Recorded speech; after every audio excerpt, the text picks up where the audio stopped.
ಇನ್ನು ಚಿಕ್ಕಮಗಳೂರಿನ ವಿಜಯಪುರ ಬಡಾವಣೆಯಲ್ಲೂ ಕಲ್ಲು ತೂರಾಟ ನಡೆದಿದೆ. ರಾತ್ರಿ 11:30ರಿಂದ 12 ಗಂಟೆ ವೇಳೆ ಮನೆ ಮೇಲೆ ಕಲ್ಲು ತೂರಾಟವಾಗಿದೆ. ದುಷ್ಕೃತ್ಯದ ಬಗ್ಗೆ ಟಿವಿ9ಗೆ ಮನೆ ಬಾಡಿಗೆದಾರ ಉಮೇಶ್ ಹೇಳಿಕೆಯನ್ನು ಕೊಟ್ಟಿದ್ದಾರೆ.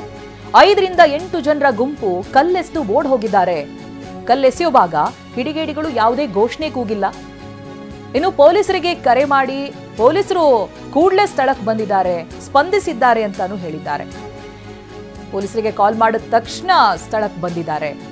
ಕಲ್ಲೆಸೆದಿದ್ದು ಯಾರು ಅನ್ನೋದು ಗೊತ್ತಿಲ್ಲ ಅಂತ ಬಾಡಿಗೆದಾರ ಹೇಳ್ತಾ ಇದ್ದಾರೆ. ನೋಡಿ, ದೃಶ್ಯದಲ್ಲಿ ಗಮನಿಸ್ತಾ ಇದ್ದೀರಲ್ಲ, ಕಲ್ಲು ದೊಡ್ಡ ದೊಡ್ಡ ಗಾತ್ರದ ಕಲ್ಲನ್ನು ಎಸೆದಿದ್ದಾರೆ. ಮನೆಯ ಕಿಟಕಿ ಗಾಜುಗಳೆಲ್ಲ ಪುಡಿ ಪುಡಿಯಾಗಿದೆ. ಯಾರು ಎಸೆದಿರೋದು ಗೊತ್ತಿಲ್ಲ.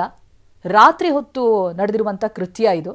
ರಾತ್ರಿ ಸುಮಾರು 11:30ರಿಂದ 12 ಗಂಟೆ ವೇಳೆ ಮನೆ ಮೇಲೆ ಕಲ್ಲು ತೂರಾಟ ನಡೆದಿದೆ. 11:45ರಿಂದ 2 ಗಂಟೆ 12 ಗಂಟೆ 10 ನಿಮಿಷ ಒಳಗೆ ಆಯಿತು. ಮತ್ತು ಒಂದು 7-8 ಜನ ಇದ್ದರು ಸರ್, ಗುಂಪಿತ್ತು. ಆ ಪ್ಲೇಸಿಂದ ಒಂದು ಕಲ್ಲು ಹೊಡೆದ್ರು. ನಾನು ಬೀಗ ತೆಗೆದು ಹೊರಗಡೆ ಬರುವಾಗ ಓಡೋದ್ರು, ಈ ಕಡೆ ಓಡೋದ್ರು. ಮತ್ತು ನಮ್ಮ ಓನರ್ಗೆ ಫೋನ್ ಮಾಡಿದೆ, ರತ್ನಾಕರಿಗೆ ಫೋನ್ ಮಾಡಿ, ಮತ್ತು ಕೌನ್ಸಿಲರ್ಗೂ ಫೋನ್ ಮಾಡಿದೆ. ಮತ್ತು ಅವ್ರು ಬಂದರು. ಮತ್ತು 112ಗೆ ಪೊಲೀಸ್ ಫೋನ್ ಮಾಡುವಾಗ ಅವ್ರು ಬಂದು ಸ್ಪಂದನೆ ಮಾಡಿದರು. ಪೊಲೀಸ್ ಬಂದು ಇದೆಲ್ಲ ಮಾಡಿ ನಾಳೆ ಬಂದು ಕಂಪ್ಲೇಂಟ್ ಮಾಡಿ ಅಂತ ಎಲ್ಲ ಹೇಳಿದರು.